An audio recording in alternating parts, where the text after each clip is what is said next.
Honourable members, the court is clear. Internal border controls must be temporary, exceptional, and only when necessary and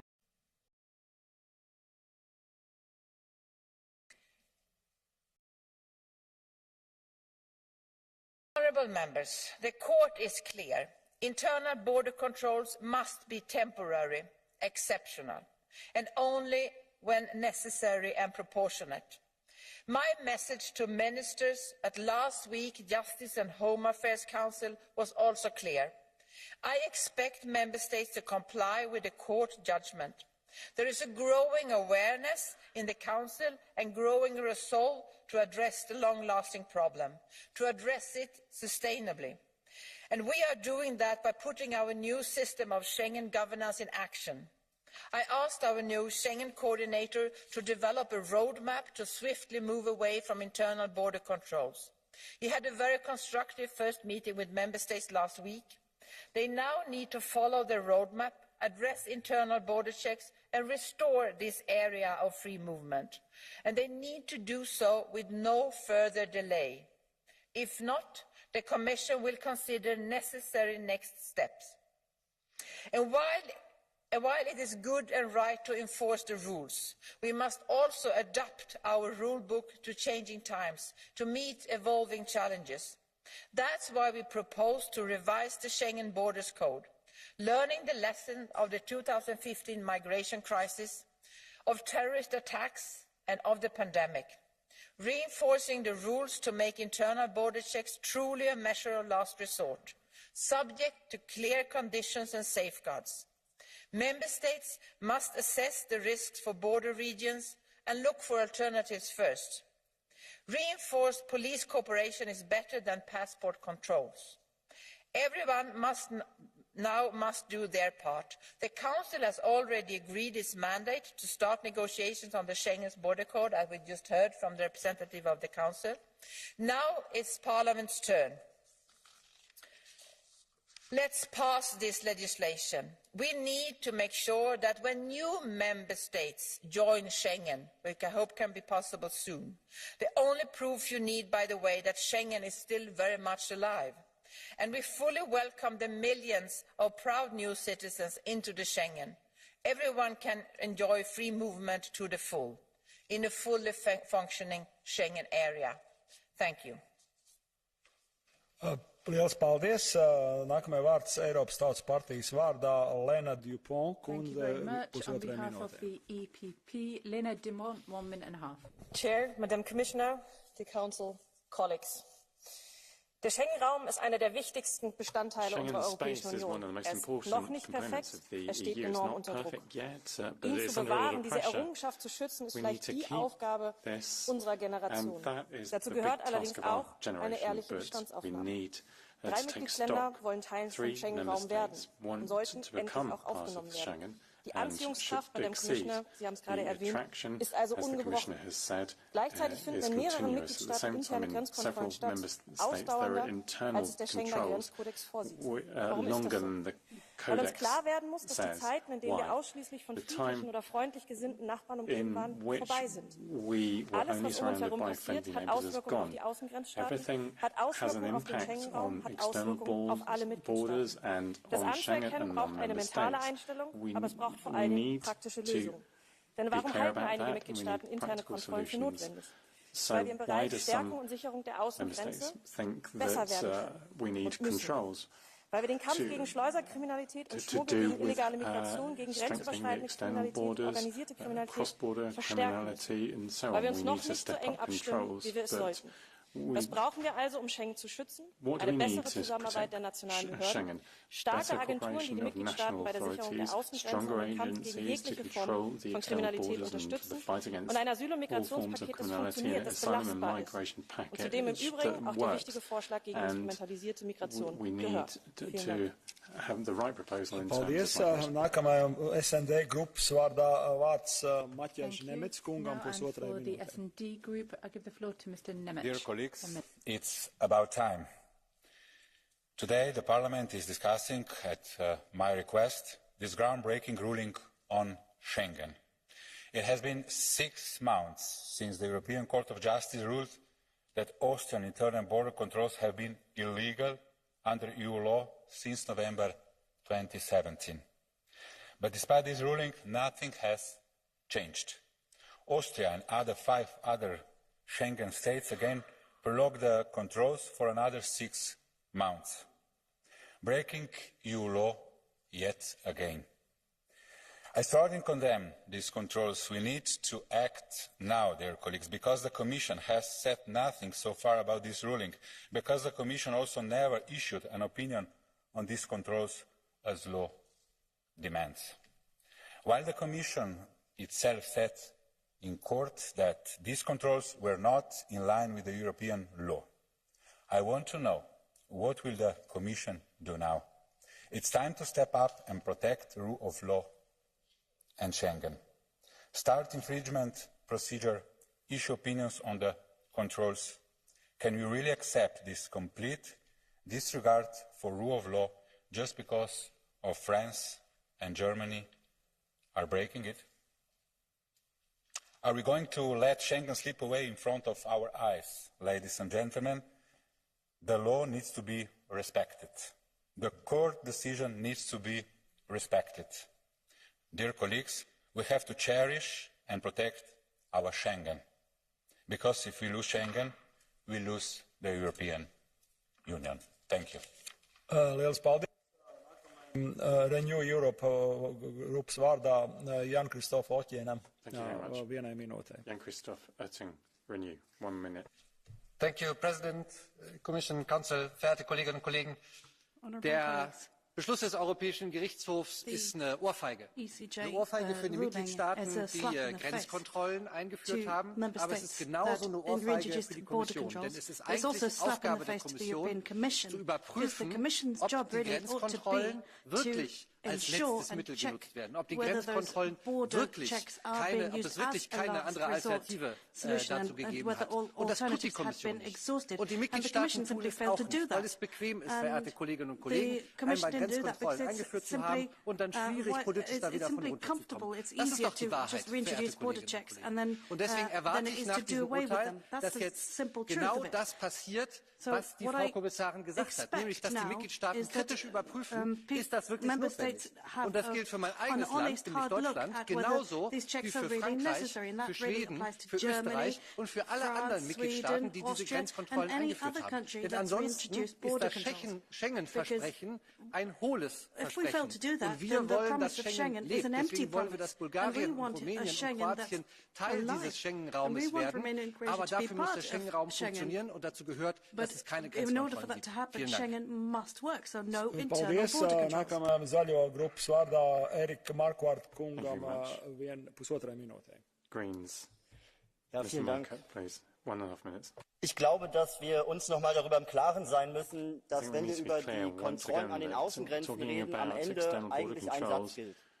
Grenzen sind nur geschützt, wenn Menschenrechte an diesen Grenzen auch geschützt werden. Was wir jetzt aber erleben, ist, dass auch durch diese Menschenrechtsverletzungen an den Außengrenzen, durch dieses Chaos, auch dadurch, dass wir nicht nur Mauern an unseren Grenzen bauen, sondern auch eine Mauer aus Lügen über die Situation an den Außengrenzen, dass wir durch diese Situation eigentlich ein Chaos haben, was sich auch auf die Binnengrenzen überträgt. Wir können Migration besser organisieren, wir können Asylanträge besser aufnehmen, wir können das alles gut organisieren, wenn wir diese Aufgabe auch wirklich mal annehmen, dass wir es nicht tun, dass die Mitgliedstaaten es nicht tun und dass wir auch dabei zugucken, auch als EU-Kommission, dass EU-Regeln verletzt werden. Das sehen wir auch an den Binnengrenzen. Ich komme aus Deutschland und ich muss sagen, dass ich mich ehrlicherweise auch in diesem Haus hier ein bisschen schämen muss. Ich finde es nicht richtig, dass die Bundesregierung, meine Partei gehört dieser Bundesregierung an, die Binnengrenzkontrollen für Österreich einfach verlängert. Und ich muss deutlich sagen, dass ich mich eigentlich sogar freuen würde, wenn wir das nicht nur dem politischen Wettstreit überlassen, sondern wenn endlich nicht mehr das Recht der Stärkeren in Europa gilt. Und die Mitgliedstaaten fühlen sich vielleicht manchmal stärker, sondern wenn wir wieder die Stärke des Rechts nach vorne holen würden. Deswegen glaube ich sogar, dass Vertragsverletzungsverfahren das richtige Mittel sind, um am Ende eine Entscheidung zu haben, wie können wir die EU-Regeln am besten umsetzen. hinzusetzen, um auch eine Entscheidung zu haben, wie können wir den Schengener Grenzkodex am besten reformieren. Ich glaube, es geht jetzt auch darum, bei den Mitgliedstaaten dafür zu sorgen, dass diese wunderbare Errungenschaft an den Binnengrenzen, die wir haben, am Ende eine Errungenschaft ist, die nicht gleichzeitig aufs Spiel gesetzt wird. Liels paldies. Nākamai ID grupas vārdā ir Patricija Šanjon kundzei 1 minūtei. ID, Ms. Šanjon, 1 minute.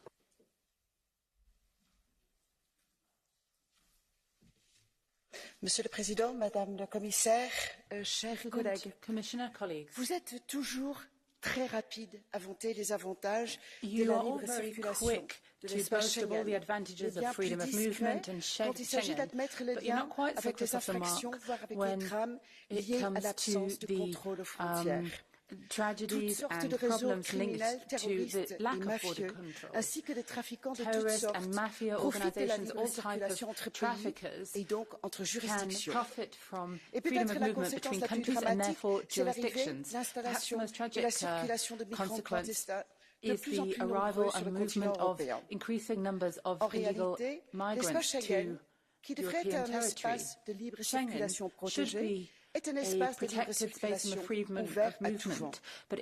Vos propositions d'étendre l'espace Schengen, aujourd'hui à la Roumanie et à la Bulgarie, demain aux Balkans, en passant de 27 à 30, voire 36 États membres, avec une poussée vers l'Est, comme le déclarait le chancelier allemand Olaf Scholz samedi dernier, témoigne de votre obstination à avancer votre projet idéologique. Après votre camouflet de 2005, votre refus de référendum depuis sur le sujet de l'avenir de l'Europe confirme vos velléités impérialistes et votre mépris pour la volonté des peuples que vous avez décidé d'ignorer.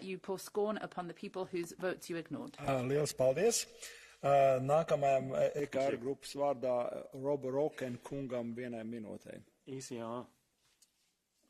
Mr. Roken, 1 minute. Dank u wel, voorzitter. Commissaris, council. Thank you, President. Madam Commissioner. Als je geen grenzen hebt, heb je geen land. Dit zei voormalig Amerikaanse president Trump. If you have no borders, you en hij have had no gelijk. country. Schengen, en dat is zojuist al eerder gezegd, kan alleen voortbestaan als de buitengrenzen van de EU streng worden bewaakt. Als de muren van Fort Europa geen scheuren kennen. Maar op dit ogenblik bereiken de illegale immigratie een recordrecord. De mensensmokkel-NGO's brengen 10.000 illegalen naar Europa. De EU laat het allemaal gebeuren in naam van de humaniteit. En het is dus niet meer dan logisch dat landen opnieuw grenscontroles invoeren. En het is ook goed dat de rechter nu heeft erkend dat de grenscontroles ook wettig zijn, ook als ze langer dan een half jaar duren. Maar laten we de achterliggende problemen niet vergeten. Allereerst, zelfs vandaag ook nog, de sabotage van de bescherming van de EU-buitengrens door een links-liberale meerderheid hier. Ten tweede, het continu gedoog de mensensmokkel. En ten derde, de niet-naleving van het Dublin-akkoord.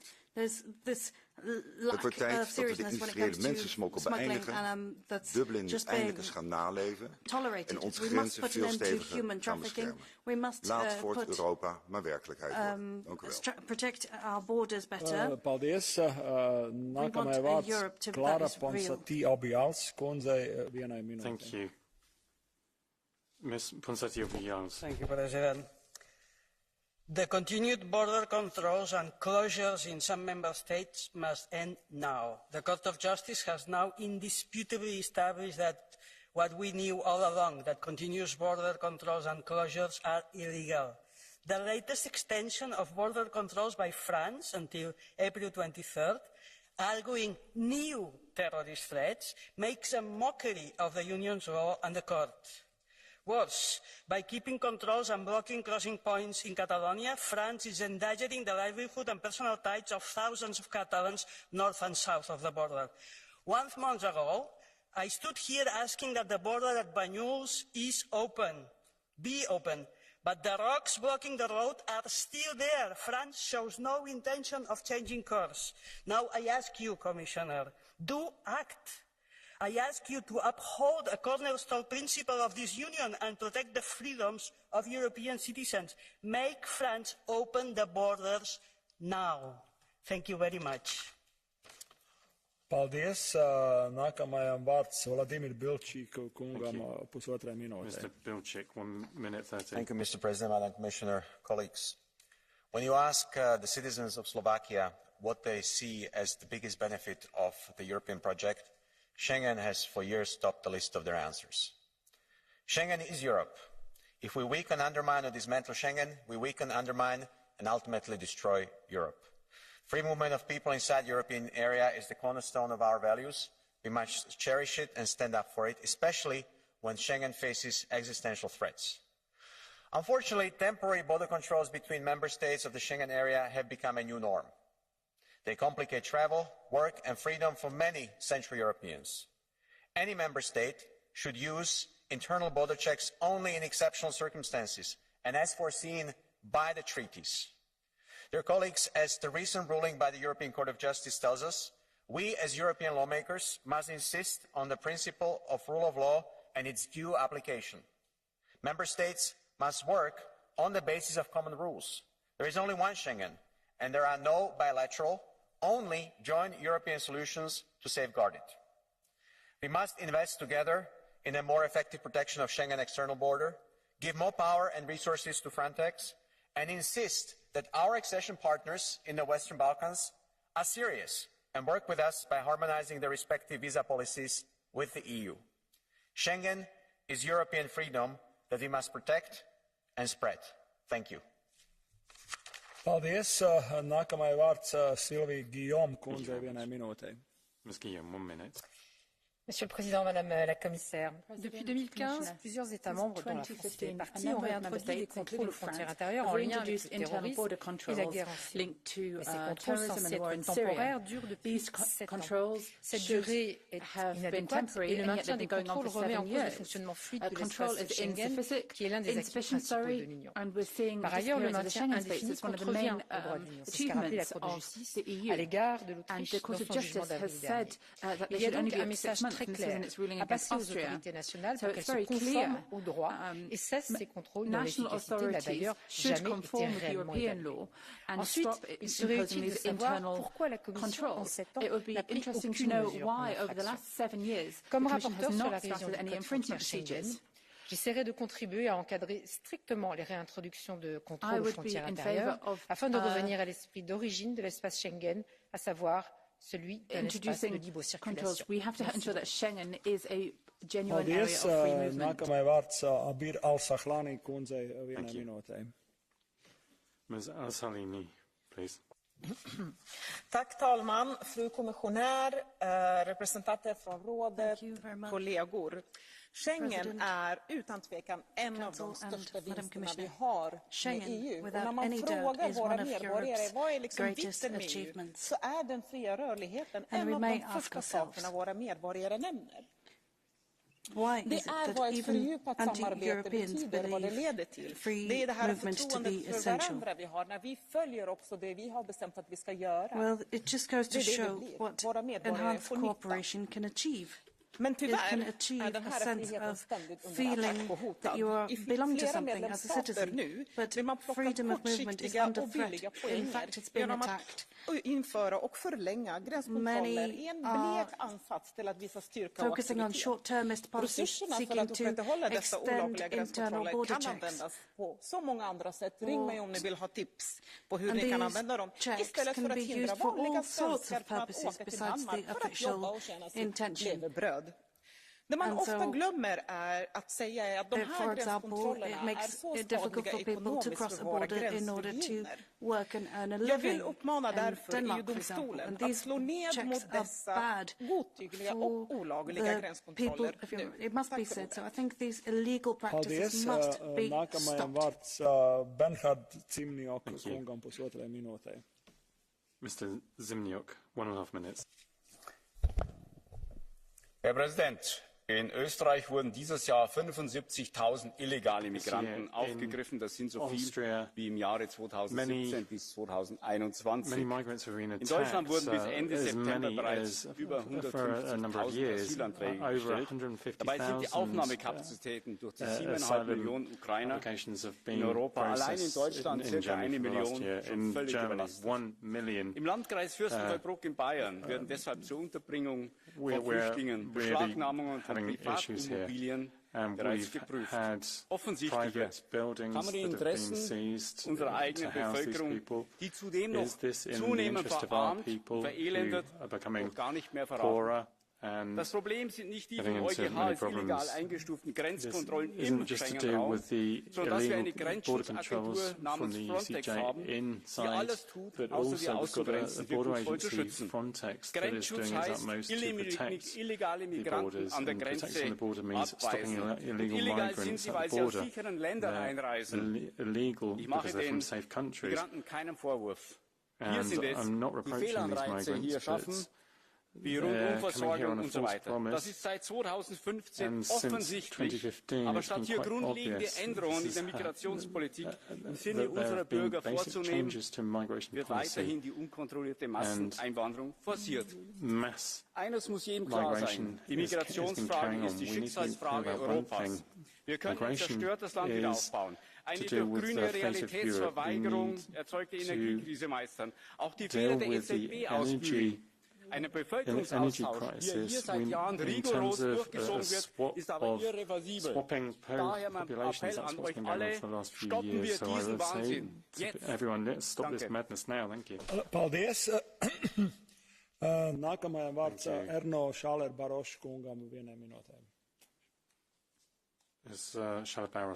Az Európai Bíróság ítélete megerősítette, az Európai Unió legfőbb vívmánya egy belső határok nélküli olyan térség létrehozása, ahol a személyek szabadon mozoghatnak.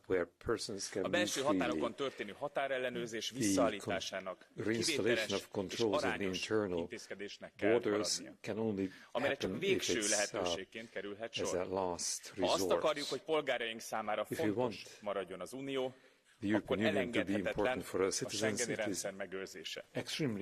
Évek óta hangoztatjuk, annak érdekében, hogy békén és biztonság legyen a schengeni belső határokon belül, külső határainkat kell megvédeni. Magyarország hosszú idő óta komoly személyi és anyagi ráfordítással hatékonyan szavatolja az EU külső határainak védelmét.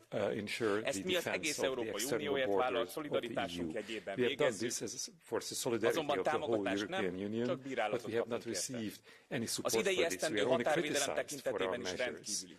2015 óta a legelőterjesebb év az illegális bevándorlás tekintetében. Az Európai Unió ismerje fel, a válság időszakában kifelé védekezés, befelé összetartás szükséges. Köszönöm szépen.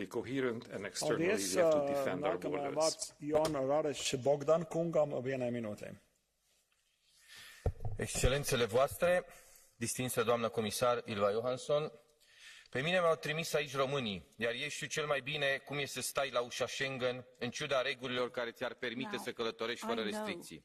Țara mea, România, este umilită și nedreptățită de 11 ani. Orice decizie am lua, orice temă am avea pe masă, interesul cetățeanului trebuie să fie superior celui de grup. Mai ales atunci când acest cetățean reclamă încălcarea valorilor Uniunii Europene. Când împiedici libertatea de circulație și invoci rațiuni superioare fără să aduci argumente, nu ești decât un șmecher în costum. Iar oamenii simt asta și renunță să mai creadă în politicieni și în eurosistem. Vă mai dau un motiv pentru care crește euroscepticismul. Facturile la energie sunt consecința faptului că Uniunea Europeană a închis ochii la abuzurile lui Putin și a acceptat cadoul otrăvit, care nici nu era cadou, costa scump. Și asta pentru că șmecherilor în costum nu le-a păsat de prețul energiei și de consecințele sale. Trebuie să-i putem privi pe toți cetățenii europeni în ochi. Putem toți să facem asta? Cine îi poate privi în ochi pe românii cărora le-a fost refuzat 11 ani accesul în Schengen? Votul de azi din Parlament e un semnal pozitiv, dar nu suficient. Românii au dreptul la libertate deplină, la fel ca toți europenii. Nu trebuie să existe europeni de rang 1 și europeni de rang 2. Marea familie europeană nu trebuie să rămână la stadiul de discurs.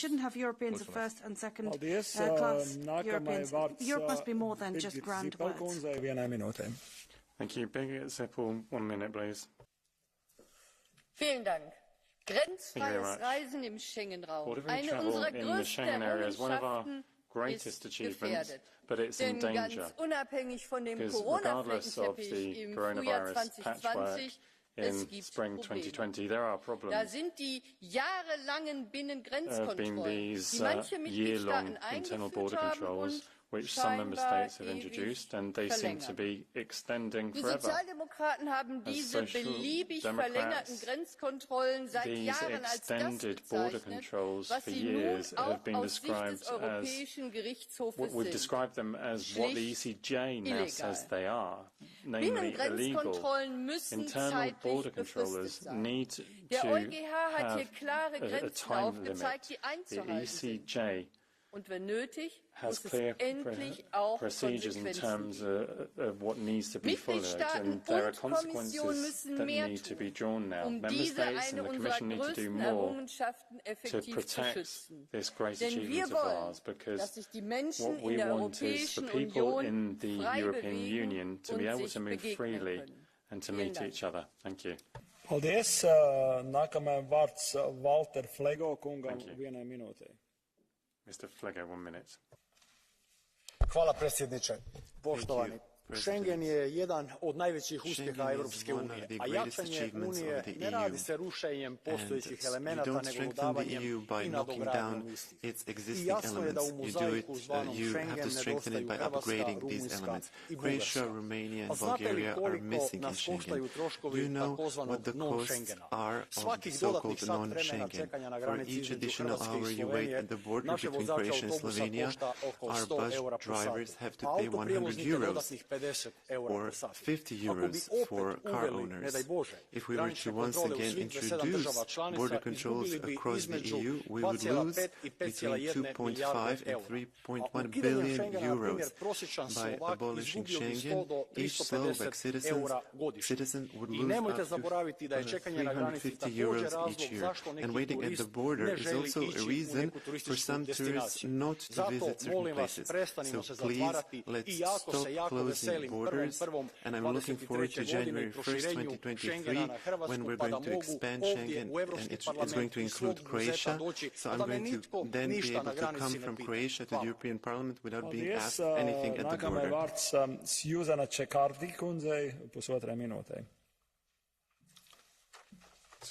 Grazie Presidente. Ormai molti anni fa l'Europa ha deciso di rimuovere le frontiere interne che separavano gli Stati membri per sviluppare lo scambio di merci e persone a livello continentale. Una scelta che ha favorito lo sviluppo delle reti, le infrastrutture, il commercio all'interno delle diverse aree europee. Il benessere e lo sviluppo economico però non si realizzano se non sono accompagnati dal rispetto di un dovere fondamentale, la sicurezza. L'impero di Roma si basava sulla Pax Romana, che garantiva ai popoli al suo interno di prosperare, mentre le legioni dell'imperatore ne vigilavano i confini, amministrando la possibilità per i barbari di accedere ovunque. Quando è venuto meno la sicurezza dei confini, è venuta meno anche la prosperità dei popoli. Domandiamoci allora, questa Pax europea, come pensiamo di amministrarla e di difenderla, se rinunciamo alla sicurezza interna e alla difesa delle frontiere esterne? Da anni i paesi che si affacciano sul Mediterraneo sono quelli che regolano gli ingressi, che poi si riversano in tutta Europa. Negli anni in cui ha governato la sinistra, le politiche dell'accoglienza indiscriminata hanno fatto entrare centinaia di migliaia di irregolari. Ora, per nostra fortuna, proprio al confine meridionale dell'Europa è tornata al governo la Lega in Italia. E questo immenso lavoro di controllo e vigilanza dei nostri confini europei lo faremo noi italiani. Ci aspettiamo il vostro sostegno.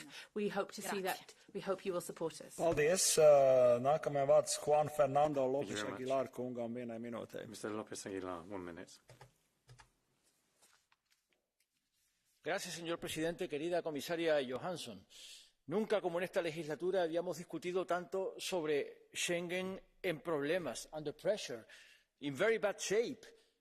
Y tenemos razones para estar preocupados porque Schengen es de lejos el activo más preciado cuando se le pregunta a la ciudadanía europea de la construcción de la Unión Europea. ¿Significa libre circulación de personas? Yeah, sorry, Mr. Lopez Aguilar, there is no interpretation, so... No interpretation? Sorry, you will have a time again. Sorry about that. There's been a technical Shall I go fault. again? It seems to be Let's resolved try. now. Shall I go again? Now there's interpretation. Let's try. Okay. Querida comisaria Johansson, nunca como en esta legislatura habíamos discutido tanto sobre Schengen, dire straits, under pressure, in very bad shape.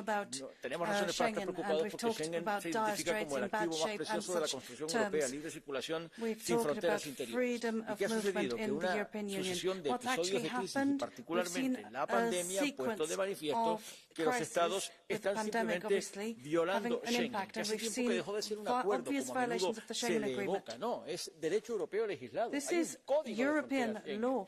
There is a Schengen code to Tribunal de Justicia lo que pone de Schengen. manifiesto es que And the un Estado court miembro en ruling actually particular shows very clearly that violó one el state código de fronteras in particular Schengen frente a has otros Estados been miembros y lo hizo además violating the Schengen discriminatoriamente con Agreement in respecto a de sus discriminatory ciudadanos. way Y esto nos recuerda, por vis-a-vis, tanto, que las the condiciones citizens of para la the country. interposición de Now, fronteras I think interiores tienen que estar objetivadas, re-establishing tienen que estar correctamente internal comunicadas border a la checks has to be Comisión y coordinadas justified. por la There have to Comisión y además tienen que estar be due limitadas justification. en There el have to be tiempo. Y limited eso es checks, exactamente lo que dice la time-limited sentencia. No nos checks. sorprende, That's what porque the es lo que ruling venimos says diciendo en very este clearly. Parlamento Europeo una y otra vez. Por tanto, la And this conclusión Parliament has es been clara. saying so time Necesitamos and deducir again. las lecciones, We need to necesitamos draw una lessons gobernanza from all Schengen this. a la We altura de este need objetivo de la construcción europea y sobre todo necesitamos no solamente un fully operational Schengen system sino that's un up Schengen as to a the whole standards que of this incluya de una vez a Croacia, Union. a And we need a Rumanía Schengen that is y a complete, Bulgaria including antes de final de año. Croatia, Gracias, señor presidente. Bulgaria and Romania by the end of Paldies. this year. Vārds Vlad Marijus Botoš kungam vienai minūtē. Mulțumesc, domnule președinte, doamna comisar Johansson, domnule viceprim-ministru Bartos. Uniunea Europeană are chiar în numele ei ideea care a stat la baza acestei construcții economice și politice. Uniunea. Pot fi momente în care poate părea că e mai bine și simplu să fii singur, fiecare pe cont propriu. Dar chiar această pandemie prin care am trecut ne-a arătat că soluția este unitatea. Programul Next Generation EU este o altă dovadă că împreună avem mai mari șanse de a face față provocărilor cu care ne confruntăm. Războiul din Ucraina vine să accentueze această demonstrație. Fără sprijin de la toate statele care prețuiesc democrația și respectarea legii, Ucraina n-ar fi reușit să țină piept Rusiei și îi ține zi de zi. Toate statele membre ale Uniunii Europene, odată cu semnarea tratatelor, au semnat pentru unitate, pentru respectarea legilor, pentru o Uniune în care este adevărat, avem provocări, dar care ne aduce mai multe beneficii. Controalele la granițele interne ale Uniunii și ținerea în afara spațiului Schengen a unei țări precum România, care a îndeplinit toate criteriile tehnice, nu fac decât să anuleze această unitate de care avem atâta nevoie. Așa cum s-a pronunțat Curtea Europeană de Justiție, controalele la granițele interne trebuie să înceteze. We observe countries such as Romania adhering to all criteria but not being part of this. And the ECG shows that border controls need to be stopped now. Thank you. Hvala lepa. Če kdaj smo v času najhujših COVID restrikcij lahko res vsi videli, katera prednost Evropske unije je med najbolj ključnimi. Videli smo, kako je, ko so praktično vsi državni mejni nadzori spet nazaj, v Sloveniji smo zaprli celo v občine. Zdaj pa povejmo Bobu Bob še enkrat. Mejni nadzori znotraj Schengna brez upravičenih razlogov so nedopustni. Onemogočajo prost pretok ljudi. Otežujejo življenja tistim, ki delajo v sosednji državi, predvsem pa vnašajo nepotreben razdor med državami. Še več, potem ko to stori ena država, morajo še ostale. V skladu z regulacijo je možen samo začasni nadzor za pol leta in vsi razlogi za podaljševanje tega obdobja, ki ponekod traja že več let, so v bistvu za lase privlečeni. Komisija naj v teh primerih poda uradno javno mnenje in zaščiti interes Unije z dejanji, z odločnostjo. Države članice pa naj se dogovorijo o skupnih rešitvah, zakonitih in upravičenih. Meje glede tega, ali je to mogoče ali ne, so namreč samo v glavah. Hvala. Thank you very much. Now, colleagues, we start with a catch the eye procedure. I have 3 speakers on the list, and I will start with Jordi Solé. Floor is yours. Gracias, presidente. En la Europa de Schengen y de la cooperación transfronteriza, 5 enormes piedras cortan desde enero de 2021 el paso fronterizo del Coll de Banyuls entre la parte norte y la parte sur de Cataluña en la frontera entre Francia y España. Fíjense que estamos hablando de un cierre total, general y absoluto, no de una reintroducción de controles. Un cierre que tenía que ser temporal, pero que ya lleva casi 2 años. Un cierre que afecta a la comunicación y al día a día de las poblaciones limítrofes, pero también, por ejemplo, la prestación de los servicios de emergencia. Los criterios aducidos por Francia en su momento para justificar el cierre y prolongarlo 3 veces ya de ninguna manera pueden ser compatibles con los criterios de necesidad y de proporcionalidad a los que se refiere la sentencia del TJUE. Señora comisaria, haga que se cumpla esta sentencia, haga que se reabra el Coll de Banyuls y se restablezca allí también la libertad de circulación. Thank you very much. Now I would like to give a floor to Claire Daly.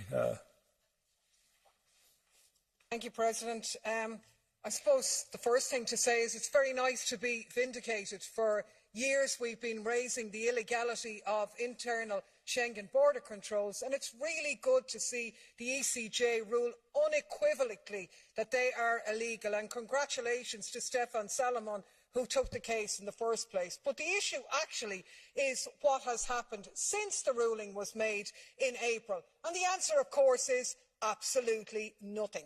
Countries with illegal border controls still have them. Germany, France, Austria, Sweden, all the countries that cry blue murder about rule of law in Hungary are just ignoring the judgment, doing whatever they like regardless. And the Commission has done nothing to force them to implement it. France has had its Schengen border controls for 7 years, for God's sake. It's absolutely farcical. And the latest thing they want is to change the law to suit themselves so that they can keep their border controls as long as they like. So, ignoring the law, ignoring ECJ rulings on the law and changing the law to suit yourself. It's what you give out about Poland and Hungary for. We can't have one rule of law for one. Yeah, thank you very much. Next speaker is Mick Wallace. Thank you very much, President. The Court of Justice finds that border controls within the Schengen are incompatible with EU law. It criticises the Commission for being so slow to intervene when Member States decide to impose internal border controls. Why doesn't the Commission hold Member States to account for breaches of the free agreed movement of people within the Schengen area? Why does the EU give Member States a wide latitude to do what they want as long as they're keeping out migrants? It's the external borders where the greatest abuses occur, where the EU tactically endorses migrant pushbacks unless Member States build steel walls against people, many of whose homes and communities and environments we've helped to destroy in the first place. It is positive that the Court has reaffirmed the illegality of internal border controls. But are we going to see the EU respect human rights of the people that we are talking about? And are the EU going to start respecting their own EU law? Thank you very much. We are now closing Catch the Eye procedure, and I would like to give a floor for the Commission to Commissioner Johansson. The floor is yours, Madam.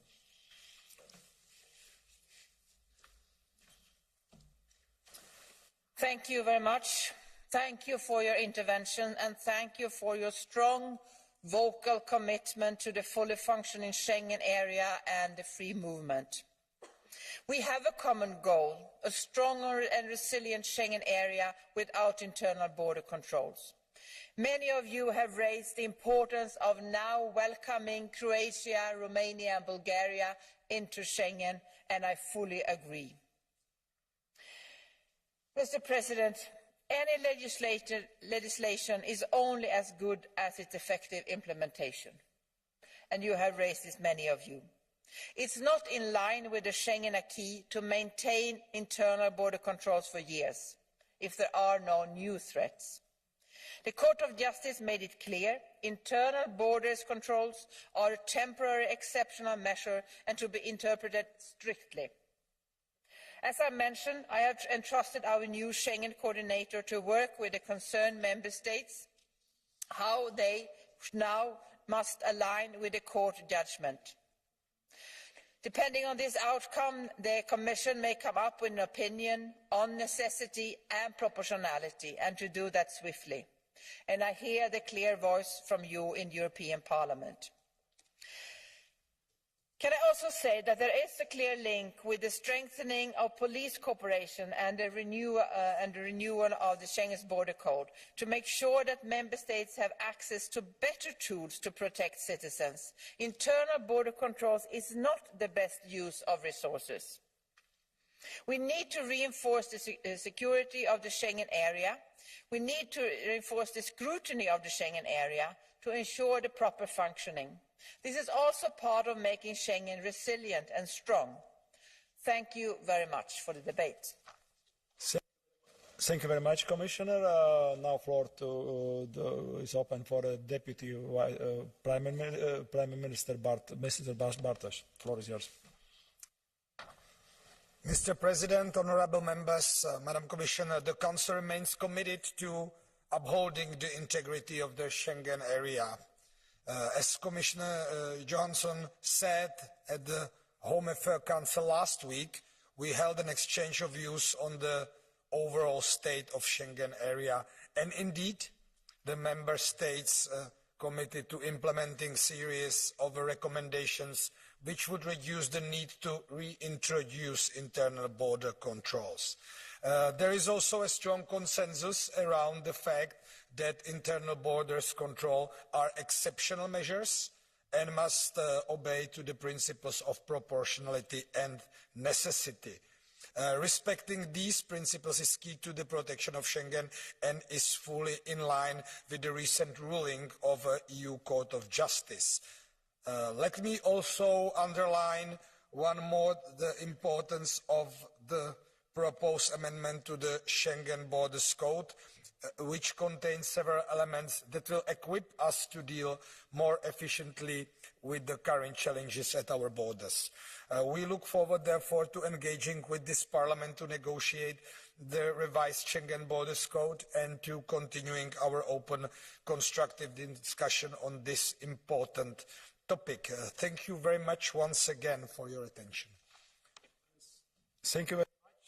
And now the debate on this point in agenda is closed. Nākamais darba kārtības jautājums. Mutiski jautājumi padomei un komisijai. ANO 2022. Gada klimata pārmaiņu konference, COP27, Sharm el-Sheikha, Eģiptē. Item on the UN conference on climate change and Sharm el-Sheikh in Egypt. Let me begin by giving the floor to the author of the oral question, Ms. Lydia Pereira.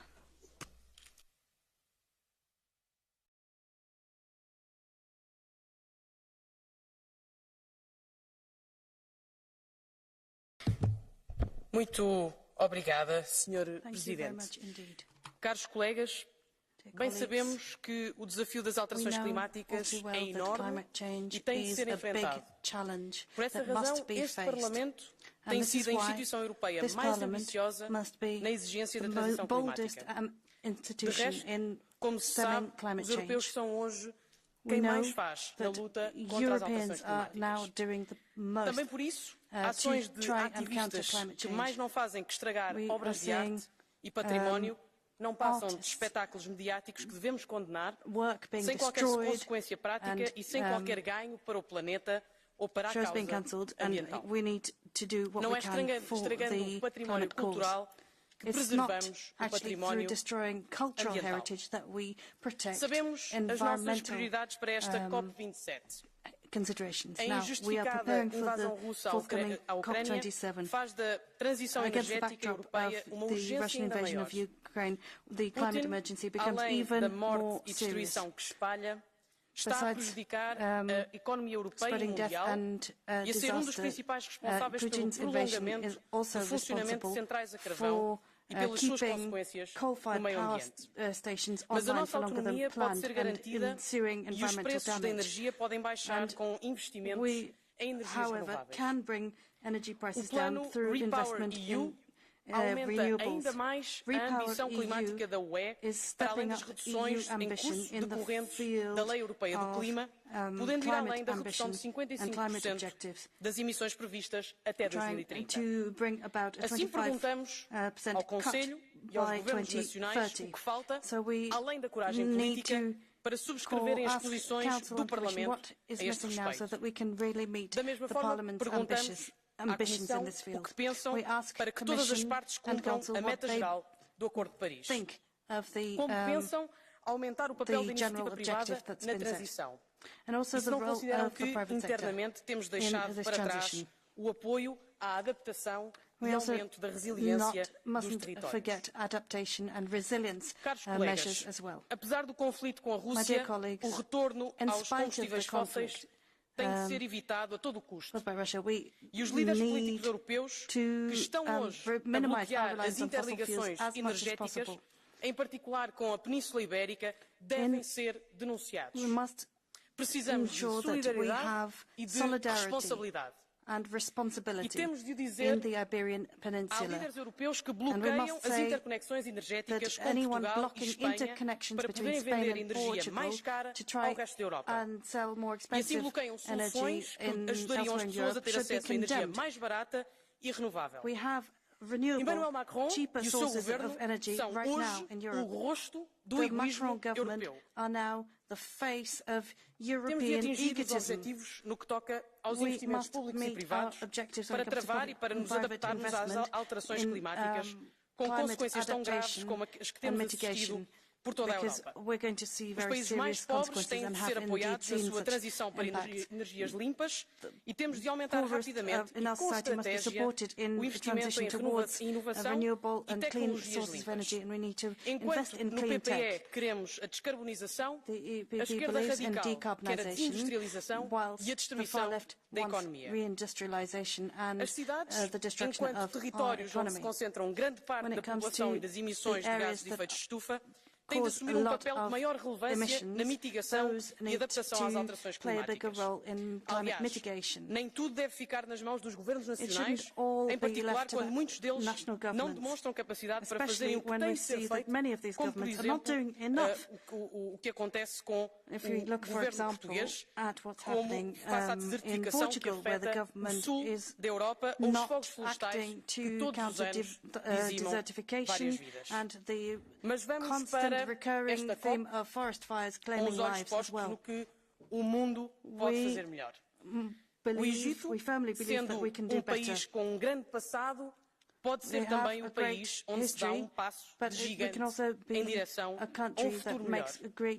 Temos o dever e a obrigação de deixar um mundo melhor às novas e às futuras gerações.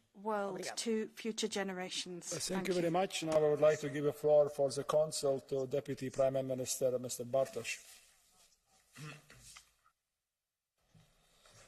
Mr. President, honourable members, Commissioner, let me begin by thanking the European Parliament for the interest it takes on the issue of climate change and the forthcoming COP27 in particular.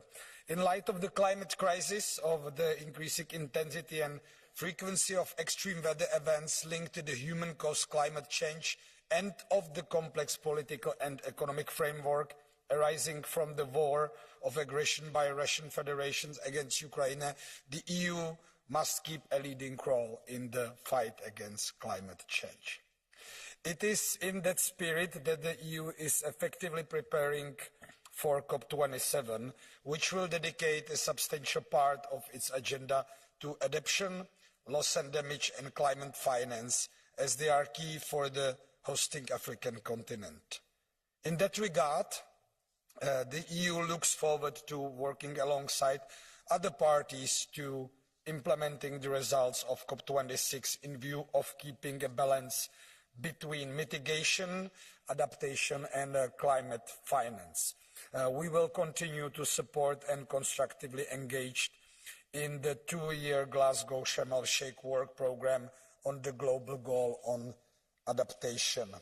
In accordance with the process set out at COP27, the EU will contribute to the operationalisation of the Santiago Network for averting, minimizing and addressing loss and damage associated with the adverse effect of climate change.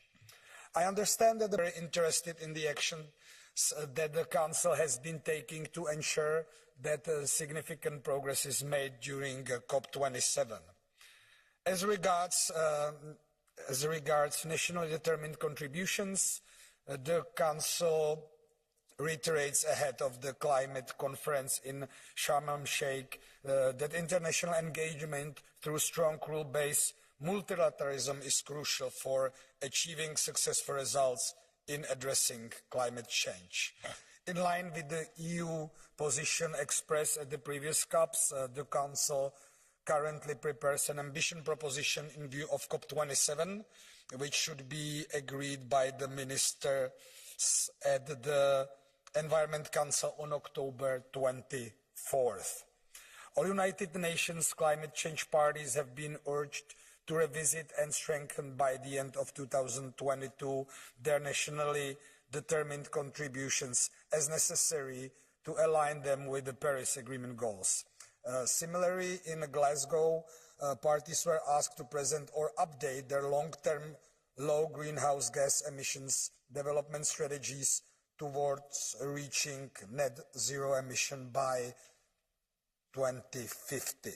Ambitions and actions are essential in this critical decade to ensure that credibility of the implementation of the Paris Agreement and to reach climate neutrality in sustainable way. Therefore, the Council encourages all parties to accompany their nationally determined contribution with robust and solid domestic policy frameworks and actions to increase their short and long-term ambitions and to enhance climate action, including the use of domestic carbon prices.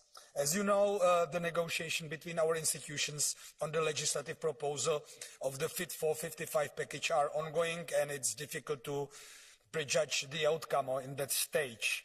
Nonetheless, it is important to note that on that ambition, we have mutually confirmed our agreed goal of at least 55% emission reduction by 2030. I can assure that the Czech presidency is doing its utmost to make as much progress as possible on all the Fit for 55 files concerned. Let me now focus briefly on climate finance, making all financial flows consistent with a pathway towards 1.5 degrees Celsius goal, and climate resilience development is essential to the implementation of the Paris Agreement and for the shift to a climate-neutral, adaptive, resilient global economy and society. In this context, we welcome the forthcoming debate at COP27. And in this context, the EU calls on all countries to scale up their efforts to mobilize finance from all resources to support climate action and to mainstream climate actions in all financial flows. We also renew our strong commitment to continue scaling up our international climate finance toward reaching the goal of mobilizing at least $100 billion per year as soon as possible and to 2025. In addition, we are looking forward to cooperating with other parties toward implementing the Glasgow Climate Pact's call to collectively at least double the provisioning of climate finance for adaptation to developing countries from 2011 levels by 2025. The EU also welcomes the deliberation of the new collective qualified goal on climate finance taking place until 2024 and reaffirms the EU continued constructive engagement in these deliberations. Mr. President, honourable members, Madam Commissioner, I'm sorry I will not be able to stay during an entire debate, neither for the next point that is mainly about Russia, which was added to the agenda yesterday. It was a long day, but we've got a duty zone and I have to catch my plane to Prague later on today. So sorry for that, but my colleagues would address the things. Thank you. Thank you very much, Mr. Bartosz. Now I would like to give the floor for the Commission to Commissioner Johansson. Thank you, President, Deputy Prime Minister, honourable members. Thank you for this important debate as we look ahead to the upcoming COP27 in Sharm el-Sheikh. I will take this debate on behalf of Vice President Timmermans.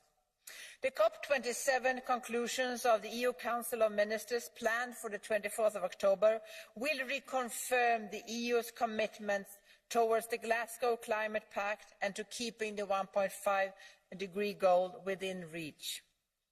We have enshrined our commitments into the EU climate law and are pursuing their implementation. The EU is ready to demonstrate how we are staying the course in Sharm. We have been reassuring our partners that the EU's energy security will not be achieved to the deterrent of climate action.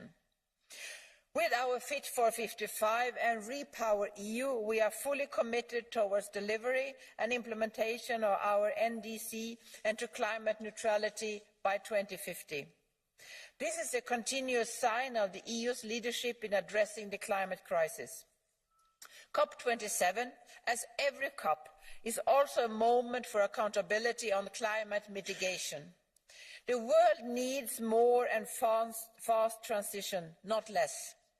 For food security, energy security, climate security, geopolitical security. Sharm el-Sheikh must reaffirm the demand for the implementation of nationally determined contributions and long-term strategies, as well as for the parties to revisit the targets in their NDCs to accelerate global efforts to maintain the 1.5-degree goal within reach.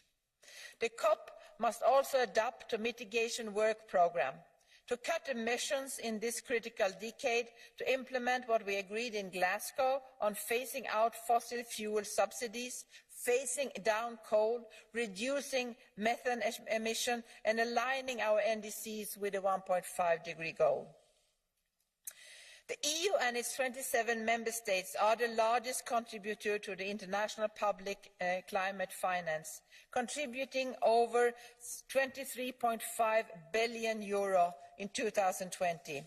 We have contributed our fair share to the collective $100 billion by 2020 goal and will continue to do so.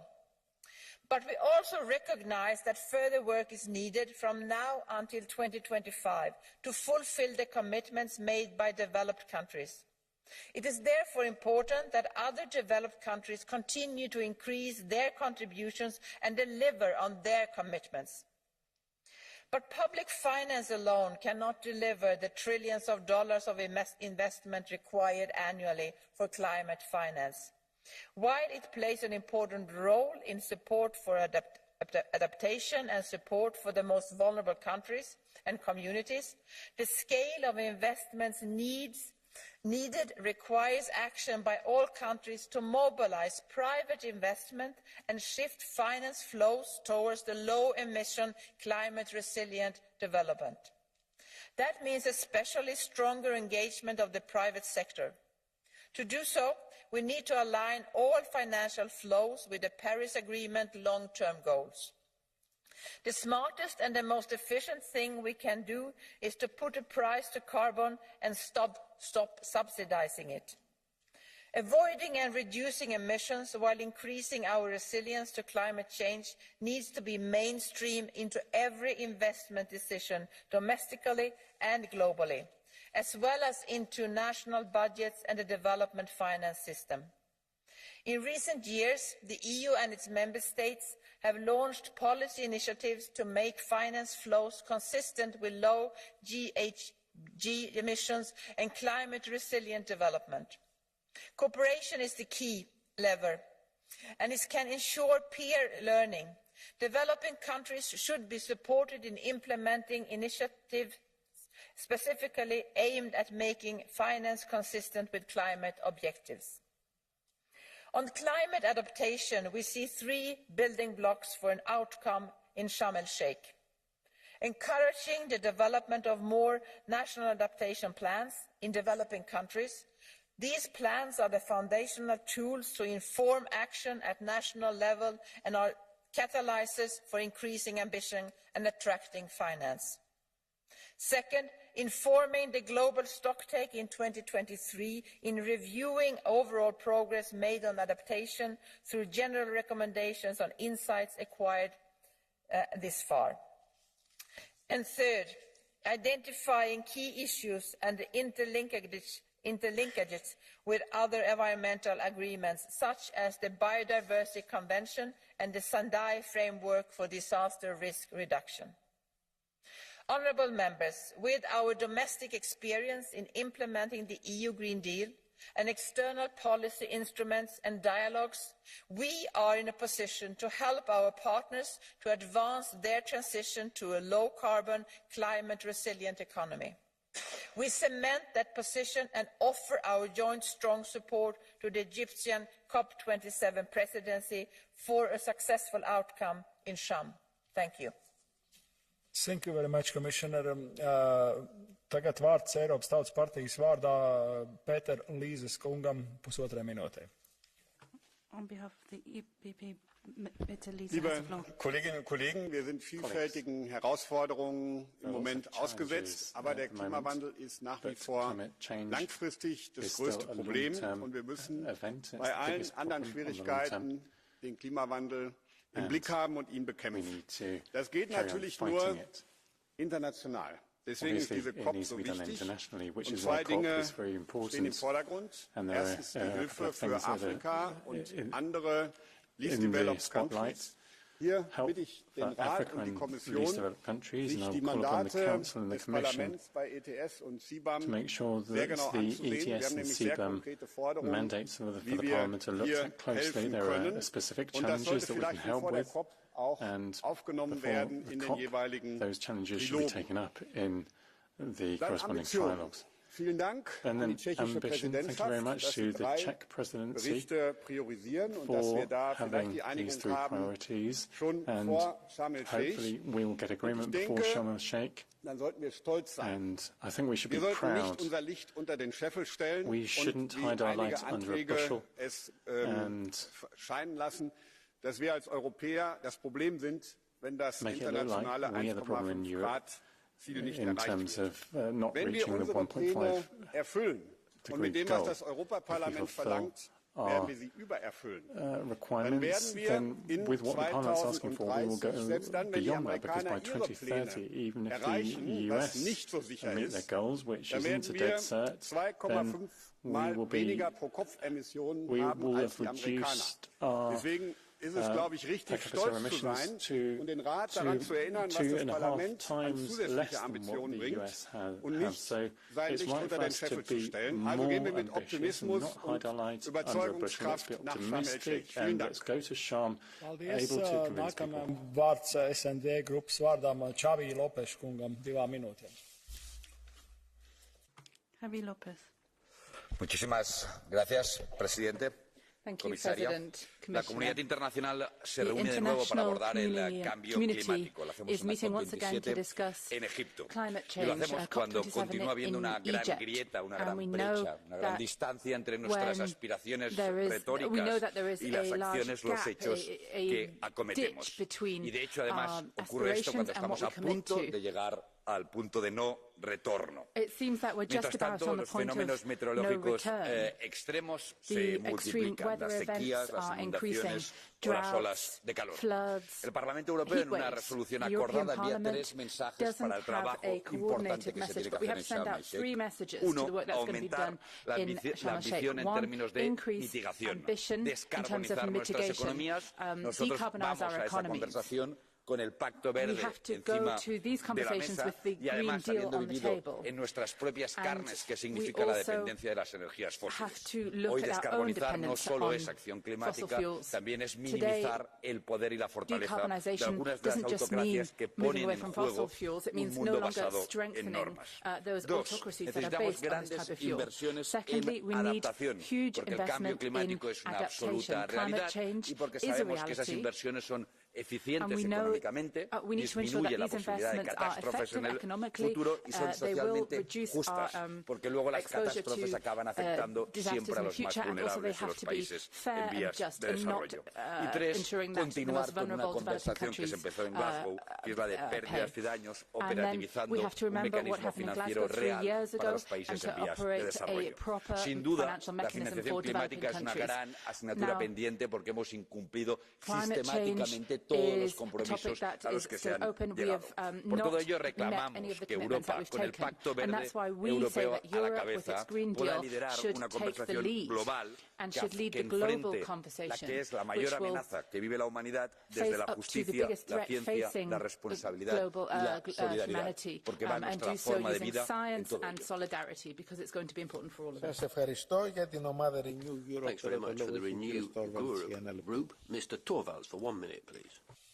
Mr. President, Commissioner Johansson, dear Minister, ever since the Parliament handled the climate law, we have been trying to raise the ambition. Everybody hasn't been on board, but we have been persistent, and we will be in the future also. It doesn't require some sort of genius to understand that losses and damages will be the main topic during the conference. And sad to say, we have more losses and damages in the world for the moment being than probably for the last 10 years before. You just need to go to the Gulf of Finland and look at the amount of gas being flared by the Russians just some kilometers away from the Finnish border. So we have a lot of things to do and take care of. Yesterday we sat down with a young lady from Kenya, Elizabeth Watuti, and heard about her version, how her world looks. And the conclusion is very simple. There is a lot of work to be done in Sharm and a lot of work to be done afterwards. Thank you. Σας ευχαριστώ. Για την ομάδα των Πρασίνων το έχει on behalf of the Green Group, Mr. Holmgren for 1.5 minutes, please. Tack så mycket, herr ordförande. Ikväll har vi med oss en ung klimataktivist från Kenya, Elizabeth Watuti. Vi var några som träffade henne och pratade med henne igår om de miljontals människor som just nu bokstavligen verkligen är i fronten för klimatkrisen, klimatkatastrofen. Människor som riskerar svält, människor som inte har tillgång till någonting så självklart som rent dricksvatten och mammor som vandrar varje dag för att åtminstone försöka gräva upp lite drinking water, people who walk for hours every day just to find some water that they're able to drink. Orsakat minst av utsläppen nu är de som riskerar att drabbas värst av konsekvenserna. Och det här gäller ju då såklart inte minst unga kvinnor i fattiga delar av världen. Det här är verkligen kärnan i klimaträttvisan. Generation, geografi och genus. Vi får aldrig glömma det perspektiven. Och vi får heller aldrig glömma bort och blunda för det faktum att det är vi i den rika världen som har orsakat mer än hälften av de totala utsläppen sedan industrialiseringen.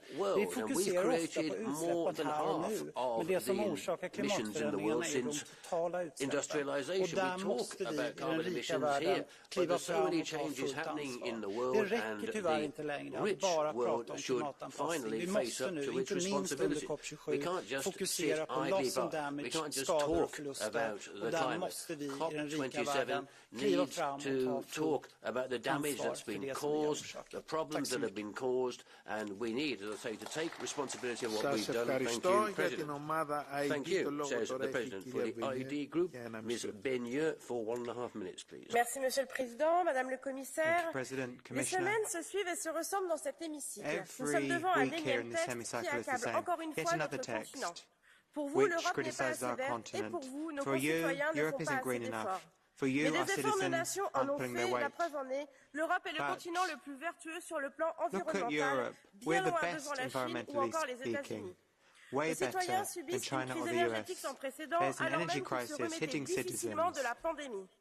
Alors dans ce contexte, nos objectifs de décarbonation sont tout simplement suicidaires. Jusqu'à présent, les choix utopistes de l'Union européenne sont intenables. Escroquerie du tout carbone, neutralité climatique irréalisable, parc éolien massacrant nos écosystèmes, raquette des contribuables européens au profit des pays en développement, chantage aux migrants climatiques ou encore rôle exorbitant donné à la Commission dans les futures négociations de la COP et la liste est bien longue. Et tout ça pour quel résultat? Cela va se traduire par un appauvrissement et un déclassement européen sur fond bien évidemment de culpabilité climatique pendant que vous laissez les mains libres à tous les projets mondialistes ultra-polluants. Face à vous, nous prenons une écologie qui valorise le local plutôt que le global. Une écologie réaliste et inspirée par nos entreprises sur le terrain. Je vous remercie. Ευχαριστώ για την ομάδα των Ευρωπαίων Συντηρητικών. Το λόγο έχει τώρα ο κύριος Τέρτς. Muy buenas gracias, buenas tardes. En este contexto de crisis dramática, económica, energética y alimentaria, aquí estamos viendo como la Comisión y este Parlamento siguen con lo mismo, siguen con la misma letanía, como si no pasara nada. Aquí seguimos por el camino místico de la transición ecológica. Cuanto más ecológicos seamos nosotros, más radicalmente ecológicos seamos nosotros, vamos a estar mejor y el mundo va a estar mejor. Es radicalmente falso. Están ustedes pidiendo unos sacrificios a la población europea, a las naciones europeas, les están pidiendo unos sacrificios que no se corresponden en absoluto con nada de los resultados que vaya a haber. Vamos a tener un drama alimentario en Europa muy pronto. Estamos con una crisis energética de terror y ustedes siguen como si no pasara nada y lo único que anuncian son castigos, sanciones, multas y represión para las empresas, para los individuos y todo es represión y falta de libertad. Ustedes creen que con esa ingeniería social van a solucionar algo y lo único que están haciendo es condenar. That these proposals are going to solve anything. All you can do is condemn. Thanks very much. On behalf of the left group, Mr. Kokkalis, for 1.5 minutes, please. Dear Commissioner, dear colleagues, COPs are always about emissions. However, this one is really about justice. As Antonio Gutierrez explained, today it's Pakistan. Tomorrow it could be any country. And in fact, already today we experience a climate disaster every day on the planet, and this is only going to get worse as global emissions keep actually rising. These disasters of our own making befall on those least responsible and those least able to shelter and recover. Yet, the Council has so far failed to heed our call for the creation of a new loss and damage finance facility.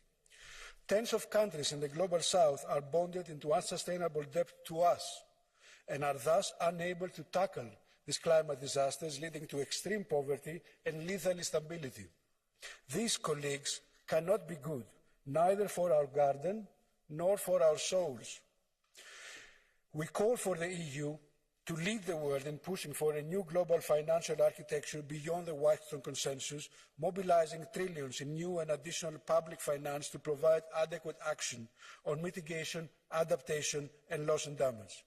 From new special drawing rights and debt relief for climate action to the Bridgetown agenda and a broader reform of the Bretton Woods institution, including the World Bank and the IMF, multiple ideas are already being discussed and cost. This is the time to reckon with the white man's burden and the crimes of our colonial past and save the world and ourselves while doing it. Anything less would only damage the EU's global diplomatic standing, but also would delegitimize the co-process itself. Thank you. Σας ευχαριστώ. Ολοκληρώθηκε ο κύκλος των ομιλητών εκ μέρους των πολιτικών ομάδων. Τώρα το λόγο έχει η κυρία Τότ. Next is a backbench speaker, Ms. Toth from the non-attached members. 1 minute, please. Tisztelt elnök úr! A háború hatására mérsékelt célkitűzésekkel indulnak neki a világ országai a COP27 klímakonferenciának. A visszafogottság oka az energiaválság és az elhibázott szankciók, mindezek ugyanis tovább emelték és emelni is fogják az energiaárakat mind európai, mind pedig globális szinten. Úgy vélem, hogy a mostani klímacsúcs esélyt adhat számunkra arra, hogy számot vessünk és újra gondoljuk az intézkedések hatásait. Ha minden marad a régiben, az EU gazdasága összeomlik. Tisztelt képviselőtársaim, ilyen helyzetben nem lehetünk felelőtlenek. Átgondolt és betartató vállalásokra van szükség, mert az eltúlzott intézkedési javaslatok továbbá act responsibility, we need to come up with new ideas, we need to come up with new proposals, and the European Parliament ought to change the dates for the goals. If we look at the current sanctions, the sanctions we have in place could undermine our competitiveness in Europe. We need to work hand in hand for a greener economy, but with people, not against people. Σας ευχαριστώ. Το λόγο τώρα έχει για ένα λεπτό ο κύριος Kelly. Mr. Kelly, for 1 minute, please. These are special times from a climate and energy perspective. The decisions to be taken at COP27 will shape climate and energy policies and have an impact on all of us. With worrying peaks of energy poverty affecting vulnerable families, small businesses and local authorities all over the EU, we must act It took us by surprise there. Making our energy system independent of Russian fossil fuels, we thought he was fossil up there. fuels He in was general is the in big the queue. challenge. An acceleration of what is the most important legislation in the current mandate, the Fit for 55 package, is top priority. It is vital that the Fit for 55 is adopted as a unit in order to show the strong leadership and commitment of the EU and its member states to ambitiously contribute to closing the gap necessary to limit global warming. I am happy to be travelling to Egypt as part of the ITRE delegation. We need to act urgently and move from commitments to results. We need to act now. Σας ευχαριστώ. Και τώρα το Thank you λόγο very έχει ο much. κύριος Shahim για ένα λεπτό. Next speaker, Mr. Shahim. 1 minute, please. Thank you, Chair. In Glasgow, we completed the Paris rulebook. In Egypt, we have to deliver on the Paris Agreement on our climate goals. When it comes to decarbonising the world, we have a momentum to engage with developing countries to share the benefits and advantages of the global energy transition. Let this African COP be more than just a symbolic gathering. Let's pave the way for a real European-African partnership with a strong pillar for sustainable energy. A lot of sustainable energy potential in Africa is still untapped. This represents a unique opportunity to provide affordable, reliable and sustainable energy for Africa and Europe. Solar panels have a very high yield in Africa. If we cooperate more, both Africa and the rest of the world can benefit tremendously from their capacity for renewable energy. As the Green Deal is on its way to deliver on climate neutrality in Europe while leaving no one behind, the Paris Agreement reminds us that we have to do the same for the rest of the world. Thank you very much. Σας ευχαριστώ. Και τώρα το Thanks λόγο very much έχει ο indeed. κύριος Χόισικ για ένα λεπτό. Mr. Hojsik, well, 1 minute, please. Klimatická kríza sa týka nás všetkých. Nie je to európsky problém, je to naozaj skutočne svetový problém. A preto nesmieme zabúdať, že to, čo sme zažili toto leto v Európe, si zažili v Pakistane, si zažili v Amerike. A je možné si túto zimu zažijú v Austrálii a na južnej polke. Je to nielen globálny problém, ale aj riešenie je globálne. Európa v tom nestojí sama a musíme viesť, ale musíme spolupracovať. Spolupráca s Afrikou, spolupráca s Áziou, spolupráca s Amerikami je základom riešenia. Je základom riešenia nielen pre záchranu klímy, je základom riešenia aj pre vysokú infláciu, pre zelené energie, je základom riešenia pre ochranu biodiverzity, cez využívanie prírody ako riešenia, či už pri zachytávaní emisí, alebo pri adaptácii na zmenu klímy. Je základom riešenia pre rozvoj a bohatstvo spoločnosti ako v Európe, tak všade inde na svete. Pracujeme na tom spoločne. Let us work together. Thank you. Σας ευχαριστώ. Το λόγο τώρα έχει για ένα λεπτό ο κύριος Σέικαουτ. Mr. Eickhout for 1 minute, please. Thank you, Mr. President. When we came from Glasgow, we all said we have saved the 1.5 degrees. But did we? Because we also said after Glasgow that this year should be a crucial year to raise our ambition. What has happened?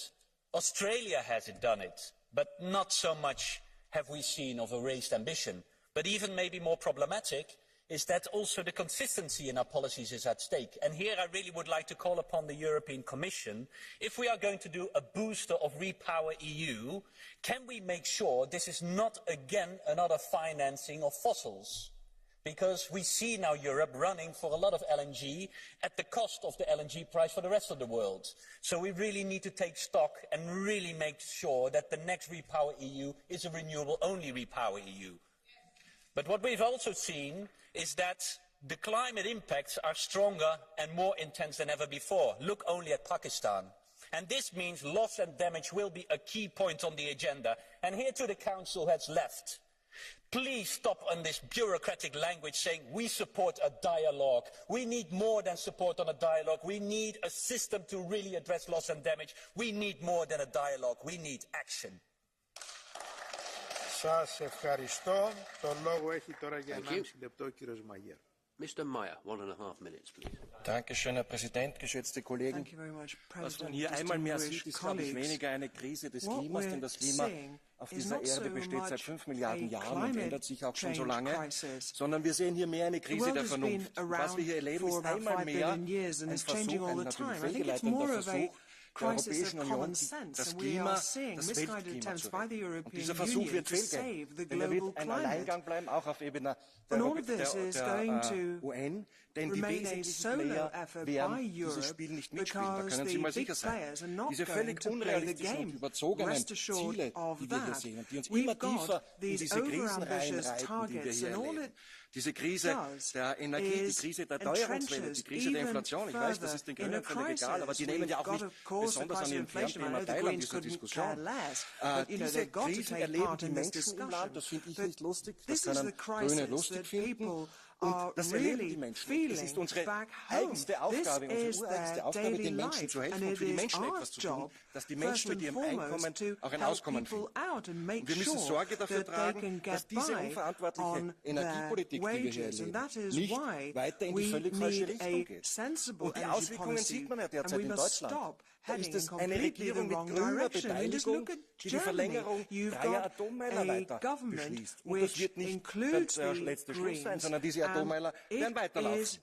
Und bis April nächsten Jahres, sondern auch darüber hinaus. Bravo, kann ich da nur sagen, liebe Grüne, habt ihr gut gemacht. Und als Haupteffekt dieser überzogenen Energiepolitik zerstören wir noch unsere Wirtschaft in Europa und damit natürlich auch Arbeitsplätze. Das wird Ihnen allen noch auf den Kopf fallen. Σας ευχαριστώ. Το λόγο τώρα έχει για 1 λεπτό η κυρία Klotz. Ms. Klotz, 1 minute, please. Szanowni Państwo, słusznie zadajemy sobie pytanie, czy inne kraje dotrzymają kroku ambicjom klimatycznym Unii Europejskiej. Odpowiedź jest powszechnie znana, jest to odpowiedź negatywna. Widzimy, że powiększa się przepaść między klimatycznymi wojownikami w Europie, a bardziej pragmatycznymi rządami w Indiach czy Chinach. Nie widzimy jednak żadnych oznak realizmu po stronie decydentów w Europie. Unia Europejska nadal będzie głosić światu kazania i niszczyć swoją gospodarkę z takim samym zerowym skutkiem dla globalnych zmian klimatu. Mamy w Europie prawdziwą wojnę. To nie czas na zwiększanie finansowania na rzecz klimatu. Nie czas na nakręcanie spirali tzw. ambicji klimatycznych, a przede wszystkim nie czas na wycofywanie dotacji do paliw kopalnych. Obywatele Europy potrzebują odpowiedzi na kryzys energetyczny, a nie powielania tych samych błędów, które ten kryzys wywołały. Σας ευχαριστώ. Το λόγο τώρα έχει για 1 λεπτό η κυρία Μόντικ. Ms. Modig, 1 minute, please. Kiitos, arvoisa puhemies. EU tekee tällä hetkellä enemmän kuin koskaan ilmastonmuutoksessa, mutta se, että teemme enemmän kuin aiemmin, ei tarkoita, että tekisimme riittävästi. Ilmastopäätösten tulisi aina nojata tieteelliseen neuvoon tarvittavista toimista ja aikatauluista. Näin ei ole globaalisti eikä meillä EU:ssa. Viimeisimmän YK:n päästökuluraportin mukaan olemme menossa olemassa olevilla päätöksillä kohti 2,7 asteen lämpenemistä. Tämä on se todellisuus, jossa me lähdemme seuraavaan ilmastohuippuun. Seuraavan ilmastokokouksen hallituksen on pystyttävä päättämään kansainvälisestä ilmastorahoituksesta ja rikkaiden valtioiden on oltava valmiita lisäämään rahoitustaan. Mutta vihreä siirtymä ei toteututa ainoastaan veronmaksajien rahoilla, vaan kaikki rahavirrat on saatava tukemaan vihreää siirtymää. Ja vihdoinkin edes meillä EU:ssa pitäisi kyetä päättämään, että me lopetamme haitalliset ja tehottomat fossiilituet. Rahoituksesta on myös merkittävä riittävä osuus vahinkojen ja menetysten korvaamiseen. Ne vain lisääntyvät. Tämä on surullista, mutta tämä on tosiasia. Tekemättä jättämisen hinta on paljon suurempi kuin tarvittavat panostukset, ja mitä pidempään odotamme, sitä kovemmaksi laskumme laskee. Kiitos. Thank you very much. Next speaker, Ms. Weiss. 1 minute, please.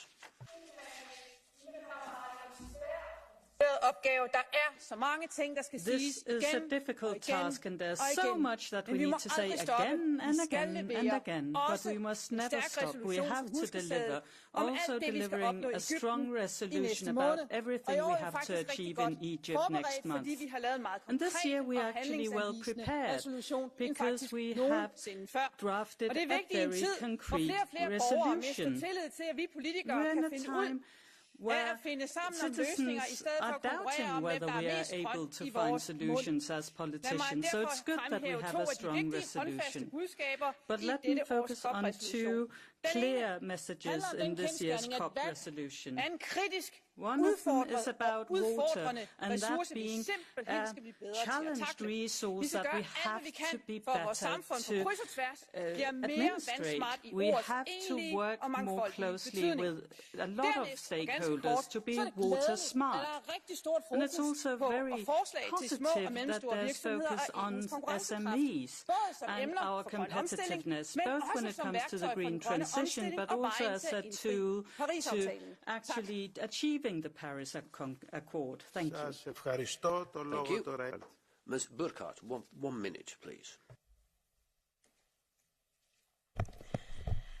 Vielen Dank, liebe Kolleginnen und Kollegen, dass der Hauptsponsor der Klimakonferenz Coca-Cola heißt, scheint wie ein schlechter Witz. Und es sind doch genau diese Unternehmen, deren Geschäftspraktiken wir den Riegel vorschieben müssen, anstatt ihnen den Greenwashing-Teppich auszurollen. Und genau das ist unsere Hausaufgabe zwischen den Klimakonferenzen, wo wir ja als EU so dabei sind, dass wir sogar nachlegen können bei unseren nationalen Reduktionszielen. Allein mit Repower EU und mit Fit for 55 können wir mindestens 60% statt der bisherigen 55% Reduktion erreichen. Es braucht aber vor allen Dingen mehr Solidarität. Die Einsicht, dass einige Staaten es schwerer haben, sich vor den Folgen der Klimakrise zu schützen.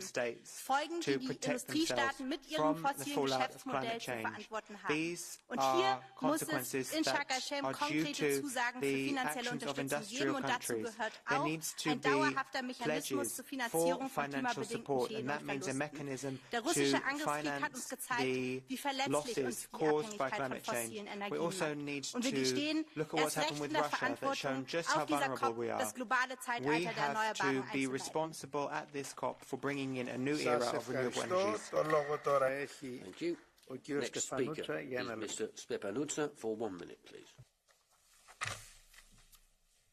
Doamnă comisar, dragi colegi, de fiecare dată când pronunțăm cuvintele nimeni nu va fi lăsat în urmă, cel puțin o persoană moare de lipsă de apă sau de mâncare. Cel puțin o familie își pierde munca de viață fiindcă apele i-au înghițit gospodăria. Cel puțin un fermier rămâne fără recoltă după ce seceta a crăpat pământul și a ars culturile. Criza climatică a lovit deja, iar cei care vor suferi sunt copiii noștri. Este atât de simplu. Cum rămâne pentru ei viitorul? Ce rămâne pentru ei în viață? What is going to be left for them alive? What is going to happen during their lifetime? Let us not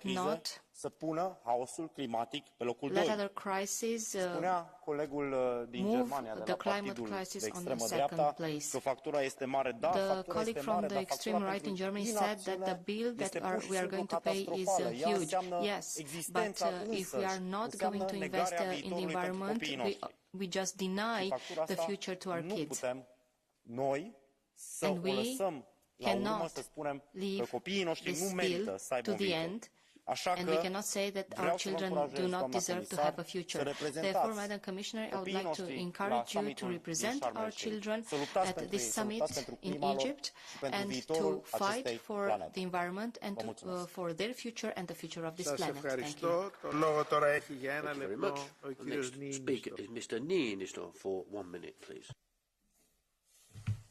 Mr. President, every inhabited region of the planet is currently experiencing the impacts of climate change. We are already living in an era of adverse climate effects. Even if last year's Glasgow COP got new climate pledges and increased ambition, that was clearly not enough. No matter how we play with the numbers, we are not still on the path to 1.5 degrees. We are actually using our remaining carbon budget within this decade. So we need to do more. Even if in Egypt the focus has been for many in climate financing, loss and damage, adaptation, those are important targets. But the EU has to, in addition to delivering into those, also take on board also the message from Glasgow that countries will increase their ambition. And the EU has to do its own role here. We are currently having the negotiations in trilogues in a number of files of Fit for 55, and from the Parliament side, like myself as rapporteur on LULUCF, we are hastening the process to get a deal also before Sharm el-Sheikh to show that the EU can increase its ambition. We hope to get support in this from the Commission and from the Council, who is absent today. I really hope that they are not absent in those negotiations and not absent in Egypt, because the EU has to put more on the table to demand more from the others. Thank you. Σας ευχαριστώ. Το λόγο τώρα έχει για 2,5 λεπτά η κυρία Λίμερ. Ms. Limmer for 2.5 minutes, please.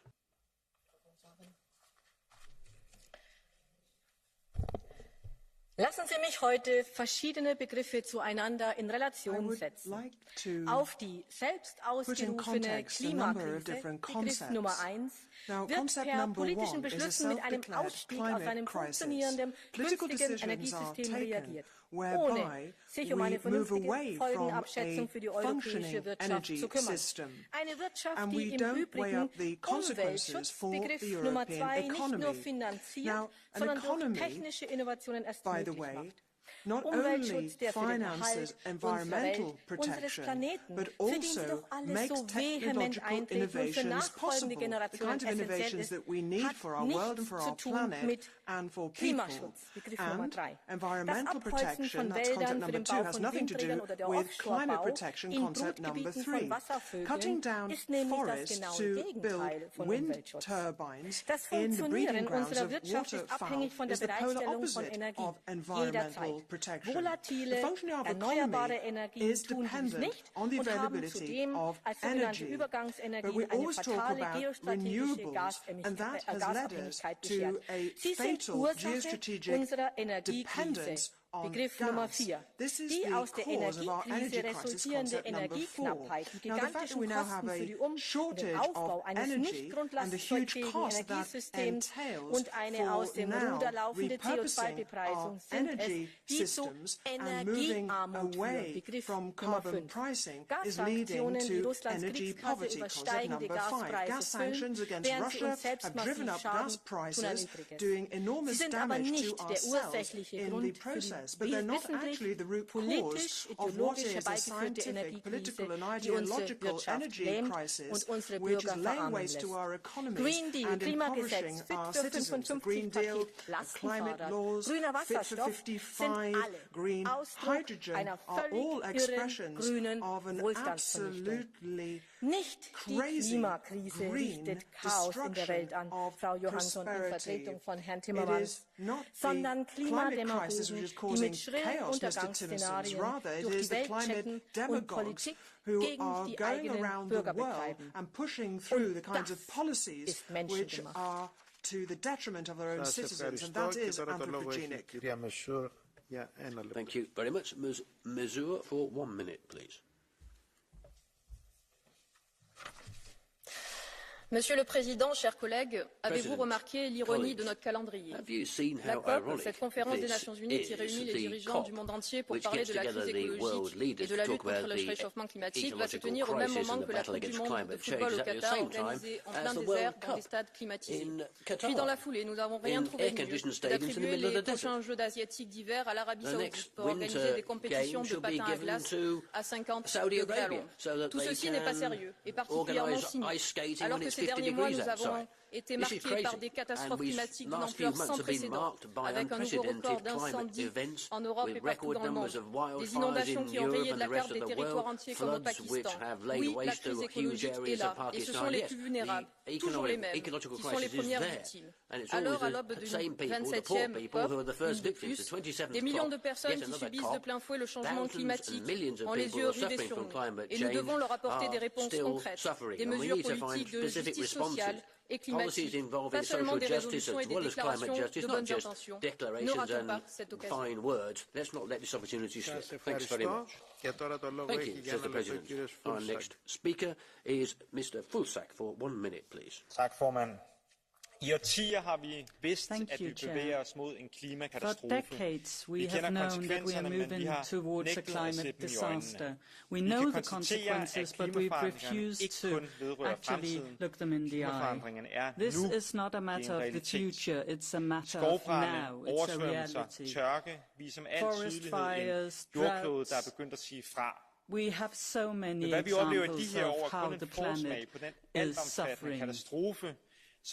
Even though we have seen the signs of this disaster, we don't quite act. So when we now soon will meet at COP27, we need to focus on keeping climate change at a level where it's not a climate disaster. The Paris Agreement has its limits, and we know that everything above that limit will have fatal consequences. So our job in Egypt is to ensure that climate change is not exacerbated.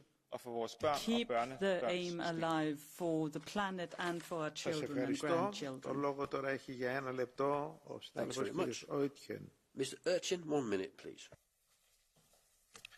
Mr. President, Commissioner, verehrte Kolleginnen und Kollegen, die Welt schaut nach Sharm el-Sheikh, die Welt schaut nach Ägypten. Und ich möchte nicht über Klima sprechen, sondern über Menschenrechte. Denn manchmal nie wieder, das COP27 wird in einem Land stattfinden, in dem Menschenrechte mit Füßen getreten werden. Und ich finde, dass wir als Europäische Union davon nicht die Augen verschließen dürfen, sondern dass wir das adressieren müssen. Adressieren bei denen, die in Ägypten Verantwortung tragen. Und deswegen bin ich der Meinung, dass wir in der Resolution, die wir hier in diesem Parlament verabschieden, auch starke Worte zur Menschenrechtssituation in Ägypten finden müssen. Zu politischen Gefangenen. Und einen davon möchte ich persönlich benennen, das ist Alaa Er ist seit vielen Wochen in einem Hungerstreik. Er droht zu sterben in der Unterdrückung dieses ägyptischen Regimes. Und ich finde, wir als Europäisches Parlament müssen unsere Stimme erheben für diese politischen Gefangenen, and we have to raise our voice for the political prisoners who are being suppressed and oppressed by this system. Thank you very much. Next speaker is Mr. Bloss for 1 minute, please. Meine Damen und Herren, es sind nur noch 3 Wochen bis zur Klimakonferenz. Bisher sieht es so aus, als ob sie im Desaster enden würde. Die Länder des globalen Südens verlangen Gerechtigkeit. Der CO2-Ausstoß Europas führt in Ländern wie Pakistan zu den verheerenden Überschwemmungen, den Klimakatastrophen. Das müssen wir endlich anerkennen. Loss and damage is real. Gleichzeitig haben wir vor einem Jahr in Glasgow das Versprechen gegeben, wir müssen den Bruch des Pariser Klimaabkommens stoppen und bis Sharm el-Sheikh endlich auf das 2-Grad-Ziel kommen. Meine Damen und Herren, nichts davon ist bisher passiert. Es ist nichts passiert, weil es kein Leadership von Seiten der EU gibt. Wo sind die gemeinsamen Pressekonferenzen mit John Kerry? Wo sind die globalen Allianzen? joint press conferences with John Kerry. We haven't seen the global alliances we were promised. Mr. Timmermans, where have you been? I mean, where are you? I mean, you're not even here for the key debates in plenary. So if it is a failure, then we will be responsible. So it's time you got moving and made sure that the climate conference is a success. Thank you. Next speaker is Mr. Falken for 1 minute, please. Sehr geehrter Herr Präsident, vielen Dank, liebe Kolleginnen und Kollegen. Die Faktenlage ist glasklar. Die globalen Ziele reichen nicht, sie reichen bei weitem nicht, um die Klimakrise aufzuhalten. Auch das EU-Ziel von mindestens 55% Reduktion reicht 2030 ist ebenfalls kein gerechter Beitrag, wie es das Paris-Abkommen von uns verlangt wird. Wir als Parlament haben deswegen von Anfang an bei der Klimagesetzdiskussion verlangt, mindestens 60% Reduktion bis 2030. Es ist jetzt nicht die Zeit dafür, darüber zu diskutieren, wer am Ende recht hat. Es ist die Zeit, darüber nachzudenken, zu handeln und es auch jetzt zu tun. Eine Erhöhung der Klimaziele durch das Fit for 55-Paket ist möglich. Mehr erneuerbare Energien, strafferer Emissionshandel, mehr abgedeckte Emissionen, stärkere Senken, all das sind wichtige Ziele, die wir als Europäische Union jetzt voranbringen müssen. Sehr geehrte Vertreterin von der Europäischen Kommission, wir müssen uns gemeinsam dafür einsetzen, damit wir nicht mit leeren Händen zur Konferenz fahren. Und ich würde jetzt auch noch den Rat auffordern, etwas zu sagen, aber der Rat zeigt, wie wichtig ihm diese Debatte ist. Ich finde das ehrlicherweise beschämend. Es ist Zeit, dass wir die Ziele gemeinsam erhöhen, liebe Kolleginnen und Kollegen. We really need to increase these targets and goals, colleagues. Thank you. Thanks very much. Ms. Carlsbro for 1 minute, please. Herr talman, fru kommissionär, kollegor, åhörare. Klimatkrisen är akut. I november hålls det stora klimatmötet COP27 i Egypten. Det sker i skuggan av Rysslands krig mot Ukraina, skenande energipriser och inflation. I ett läge måste vi hantera många stora, svåra frågor på samma gång. Trots det så måste vi hålla fast vid våra klimatlöften och göra allt vi kan för att utsläppen måste ner. EU är världens viktigaste miljöorganisation som på många sätt går före och visar vägen. Environmental organisation. It can show the way for others to follow, but we need to use all the tools available and work globally to try to reduce emissions. Let's put together a climate adaptation mechanism. Let's make sure that we have a real global agreement so that we don't have any more subsidies for fossil fuels, that trade agreements become a tool which will allow technological developments in these areas to occur. There's not much time left. This meeting should be a chance for us to have a real result as far as the climate is concerned, because the climate and the world deserve it. Thank you. Mr. Saturi, for 1 minute, please. Monsieur le Président, chers collègues, une conférence climat est un événement international d'une grande importance. Is a hugely important international event for the states who have to commit to those ambitions, as well as for the people who bear the brunt of climate change and who are pushing their politicians to do more. In Egypt, human rights are not respected. Everyone knows that. Plusieurs demandes, plusieurs résolutions pour réclamer la libération de 60 000 prisonniers politiques. En Égypte, on refuse l'enregistrement des associations. On refuse le droit de manifester librement. On enferme ceux qui parlent haut et fort. En Égypte, on a déjà peur des représailles d'après la COP. En plein débat sur les violations des droits de l'homme au Qatar pour l'organisation de la Coupe du Monde, il est essentiel as with Qatar and the World Cup, it is absolutely vital that we put in place a proper framework for the organisation of these conferences. We should not allow these COPs simply to be a communications exercise for authoritarian regimes. This can be very straightforward. We should have the UN draw up criteria which are in compliance with human rights standards for the purposes of the next COP. There's no point in saving the climate if we allow authoritarian regimes to emerge in the process. Thank you. Next speaker is Ms. Fritzon for 1 minute, please. Tack, herr talman, vår kommissionär. Redan vid dagens 1,2 graders globala upphettning så ser vi kraftiga översvämningar, värmeböljor och torka. Vi är på väg mot 2,7 graders uppvärmning. Och det är förödande för både vår natur, för utsatta grupper och för en fredlig och säker värld. Det är bråttom nu. Vi måste höja våra mål i COP27. EU måste visa vägen, visa hur sol, vind och vatten och biogas minskar både utsläpp, kostnader och det ryska beroendet. Och för att lyckas med detta, för att vi ska få till ambitiösa och hållbara överenskommelser, så måste också kvinnor ta plats vid förhandlingsbordet. Det är kvinnor och barn som drabbas hårdast av klimatkrisens konsekvenser. Det är också kvinnor och barn som idag är mest klimatsmarta i vardagen. Så låt COP27 bli vändpunkten där unga kvinnors röster och ledarskap för klimatet tas på allvar. Tack för We need to hear their voices. We need women to lead the way when it comes to climate change and tackling it. Thank you. Ms. Paulus, for 1 minute, please. Vielen Dank, Herr Präsident, Frau Kommissarin, liebe Kolleginnen und Kollegen. Glasgow ist jetzt ein Jahr her und von den Versprechen, die dort gemacht wurden, wurde kein einziges eingehalten. 1 year ago, and none of the commitments have been met. We've got 19 countries who have submitted new climate goals, whereas all of them had promised to come in at under 2 degrees. So what we've got is a global talking shop, and emissions were supposed to be reduced, but to date, no country has put in place legislation suggesting how that should occur.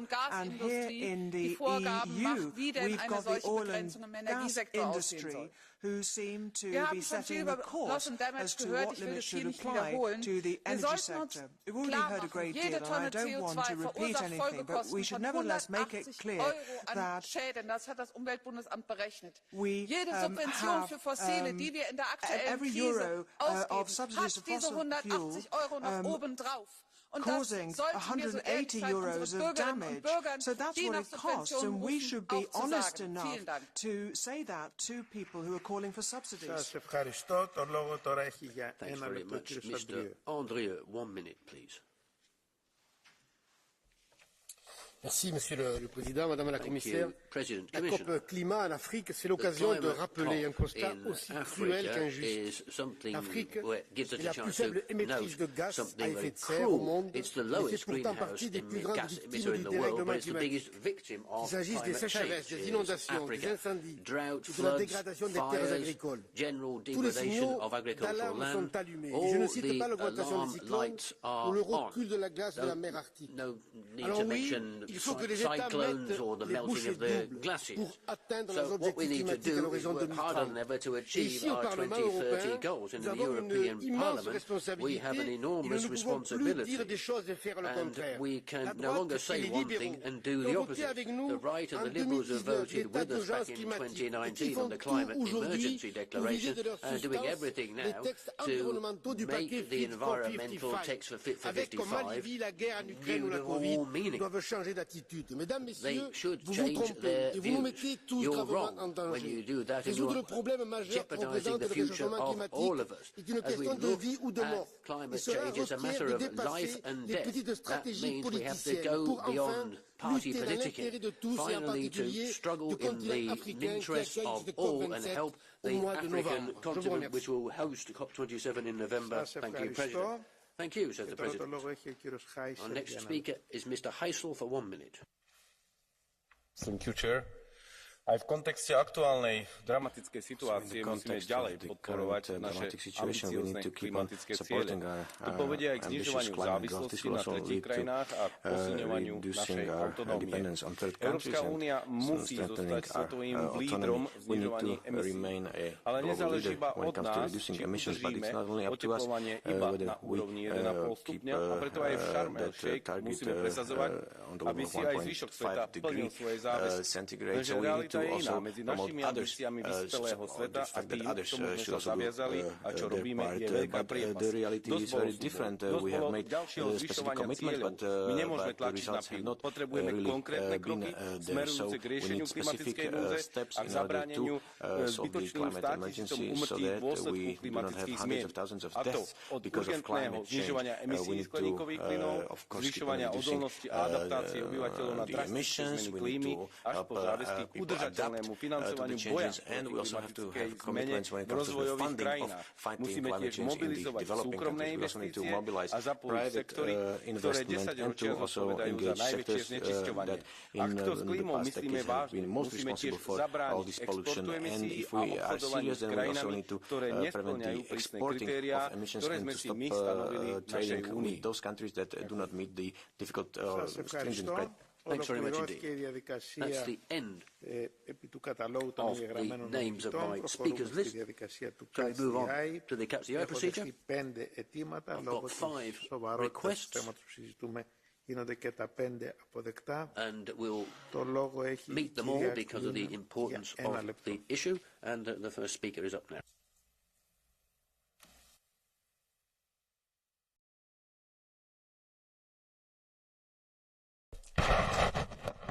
Thank you, Mr. President. The World Climate Summit taking place next week or next month is important that a progress is made there to tackle climate change. And an international challenge such as this can only be tackled with international cooperation and collaboration. We need governments, business, the public, and may I return at the end and clear my voice? Sorry.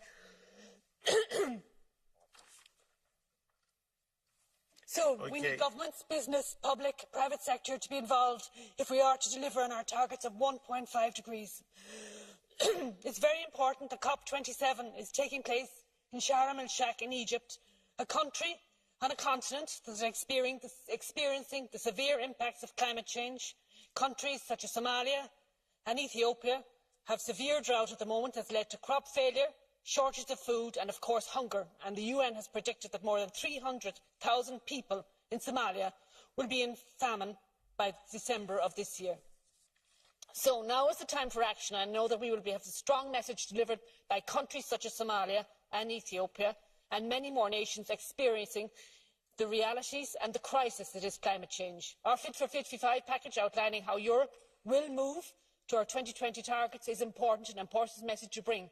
But we need more, and we need leadership from Europe. We also need decisions, strong decisions taken from all players. Σας ευχαριστώ. Το λόγο έχει τώρα η κυρία Σέρντας για 1 λεπτό. Ms. Shelders, for 1 minute, please. Obrigada, Presidente, e obrigada por dar o tempo devido ao catch the eye neste que é tão importante debate. A crise climática está bem presente no nosso dia-a-dia, por mais que existam os sinais a exigir mais ação, temos vindo a adiar os esforços do que podemos fazer hoje para mais tarde. Anualmente temos estas oportunidades para inspirar a mais ação, nos tornarmos bons exemplos de boas práticas, produzirmos legislação eficaz e inovadora. Mas não tem sido suficiente. A ciência vem reiteradamente demonstrar que não conseguiremos limitar o aumento da temperatura deste planeta. As gerações acima da minha estão preocupadas.